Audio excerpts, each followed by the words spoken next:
lives of the people that give their lives and serve, who happen to lose their lives in the line of duty. And this, unfortunately, is where we are today. So at this moment, I would like to turn it over to Bishop Lawrence Jackson of Greater Grace Missionary Baptist Church so that he can lead us in time of prayer and reflection. Amen. Thank you, Carlos. And it's a pleasure working with Carlos and everything that he does and everyone in the community does, because our community is in mourning. And certainly when our community is in mourning, as it is with all of the crime we see, certainly with senseless acts that we are here now because of, it hurts all of us, especially our fire department family. All of our families are affected by something such as this. So we're praying for every firefighter who put their lives on the line to rescue us and not having to be rescued for a senseless crime. I'm asking all of us to, number one, continue to pray. Moving forward can be difficult, but it is possible. And whenever there's a possibility, resilient people don't let anything stop them, especially situations like this, from being persistent and consistent in our fight for freedom for us as a people. And I'm asking all of you to continue to pray for these families. While one is resting in peace, Fireman Melton, but one is fighting. And we got to continue to pray for all of the families that are involved and pray for this community and every firefighter that gives their life, every police officer. It doesn't matter what they do. This is so serious, a serious time for us community. We got to come together. Sometimes you all, we're divided over the simplest thing. I'm saying this is a cause for all of us to come together and believe that there can be a change. And I know sometimes when we see senseless things a lot, we become immune to it sometimes. But I still believe there is hope, and I still believe that things can turn around if we all get involved. And I challenge everybody, since things like this, if you see something, please say something and make it known. I understand the conditions. I understand fear, but I do know we fight for our community. And so let's continue to pray for every firefighter, especially this station and every station that's going through this hurt and this pain, and every family member, especially every family member that's going through this hurt and pain of this senseless act. We want to pray together now, and I'll turn it back over to Carlos. God, we ask for your help. We ask for your guidance. We admit to you that times we run out of strategies, we run out of plans. We just need you. You have to guide us. You have to show us, give us strategy and systems that'll help catapult us into a change and a better atmosphere and a better climate in our cities, in our state, in our nation. God, we pray for the firefighters involved in this direction. We pray for their families. We pray for Fireman Jones, God. That you continue to bless his family, bless him to recover. We pray for the family of Fireman Melton, that you continue to keep him in this sad hour. Give him strength, God, and remind him that you're still with him, you still love him. And God, I also pray for every firefighter in and around our city and everywhere, that you continue to give them strength to make it through this very difficult moment in time. We know you're a God of peace. Help us, God, to be people of peace. Find a way to find that peace and live thereby. In Jesus' name, amen. So at this time, we do have our Wreath. So the way that we'll work, we'll simply, as a unit, just walk together, and now ask members of the family. Where's anyone from the family? Sister. Okay, so we'll just have you to lead us in just walking with the wreath, and we'll just place the wreath right here in front of the fire. Behind the wreath here, and behind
And as we lay this wreath here,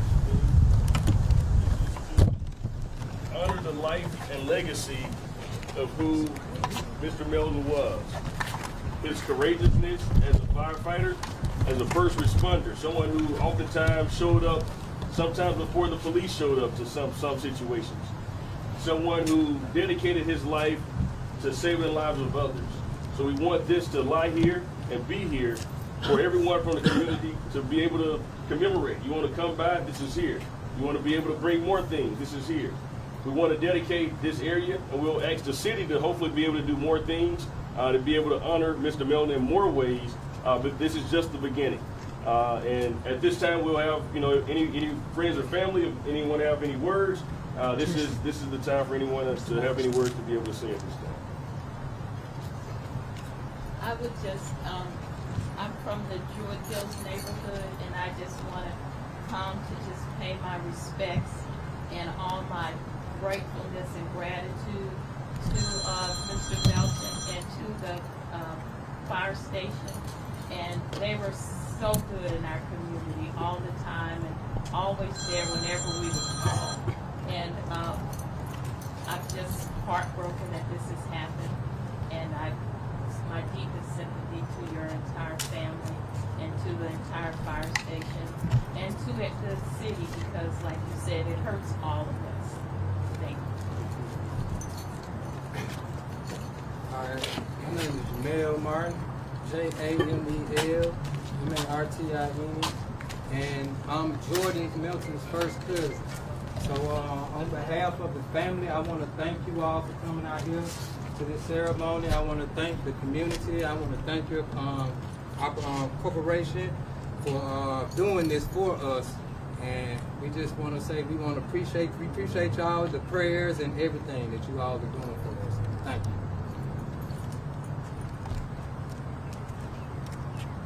Could you just tell us what the world lost when you lost Jordan? Well, what you lost when you lost Jordan, you lost a jovial person. He's always smiling. Someone he liked to cook. I watched him grow up from being born. So he was, I was like his big brother. He was like my little brother. I didn't have any other brothers. So he liked to cook, just liked to have a good time. He stayed out of, he didn't get into much trouble. He's a pretty good kid, and came up to be a great adult as well. He just really started on this journey to being a first responder. He just finished the academy about a month or so ago, and we talked about it. And he was I was going to try to be a first responder years ago, but my health wasn't able to do it. So when he came around to do it, I was just supporting him 100% and talked to him about it, and he went through it, and I was just proud of him when he got through it. And to find out the other day, last week, when this happened, it just hurt me. It broke my heart. But we just gonna miss him, man.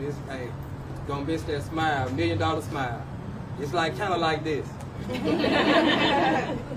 How do you guys as a family find a way to stay together and support each other? Continuing to talk to each other, lift each other up in prayers, hugs. We call each other, we go see each other. Just lift each other up in these times right now. How does it make you feel that the community is rallying around your family during this time of flowers or bereavement? It feels great. It feels like they care. Because I've been in situations where people don't care, and it feels like the city actually cares. So we really appreciate it. How important is it to the family to find out who this is? It's very important. Very, very What would that important. mean to know? It would mean a lot because it is justice to be served. So we really want justice to be served. We're a week, 8 days later, and there's still been no arrest, no information on the suspect. Not that we know. We just the police. They're actually diligently working in it. The FBI, they got extra FBI's and working on it, so they're gonna get it. They're working on it. All you got to do is leave that in the law hand, and they're gonna take care of it.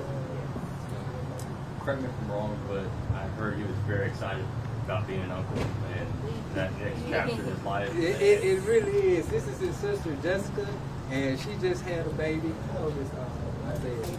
He's 8 months now, and I remember that time. And the funny thing is, he looks just like Jordan as a baby. I mean, when I look at him now, it's just like, oh man, that's Jordan's baby. It's not her baby, it's Jordan's. But that's how much he looks like him. And that smile, it's just, we just gonna be reminded every time we look at Isaiah of Jordan. Can you say and spell your first and last name for us, just so we can celebrate? Okay, it's Jamel, Jamel, and Martin, just like the show. Martin. You're welcome. And your relation? I'm Jordan's first cousin on his dad's side. Jessica, did you want to say anything? Do you have a favorite memory with Jordan that you want people to remember him by? I have a lot of memories. This is when this is the one that this is the last memory I had with Jordan. So I share that moment with you all. I just turned 40. I had my 40th birthday party June 30th. Actually, Jordan was supposed to come, but he had to come to work that day, so he missed my party. His dad turned 60, had the 60th party the next day, which was Saturday. So he was going to be there. I knew he was going to be off and we would be there. But that morning we had some cousins come in town from Nashville and Detroit, so we all went to brunch together. And had brunch. I took my family out there, sat with Jordan. I was actually, it was about 12 of us. I actually sat right next to him and had some mimosas with him. You know, he got a picture. I didn't want to drink that much. It was a little early. I had been drinking too much the night before, so I was like, I get a cup. And he was like, I'm get a picture. So he got a picture. And I just helped him drink his picture. I got one cup out the picture. He got the rest of it. So we did that, and then later on we went back home and everything, got ready for later on that night, and we just had a night of dancing and just having fun, and that was gonna be my last memories. That was the last time I was around him before all this happened. And that was gonna be the last and the best memory I've had with him. You're welcome. So at this time, we'll have Bishop Jackson lead us out and close us out in prayer.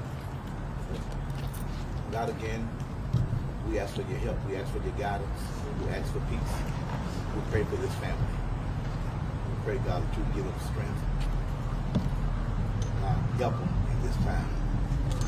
And I pray, God, for our community, our mayor. Pray for everybody, our officials. Continue to have your hand on us and keep your hand on us.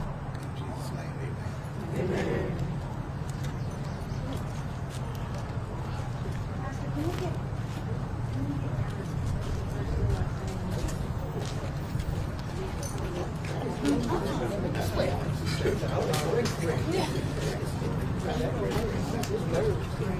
Pastor, can we get Greater grace.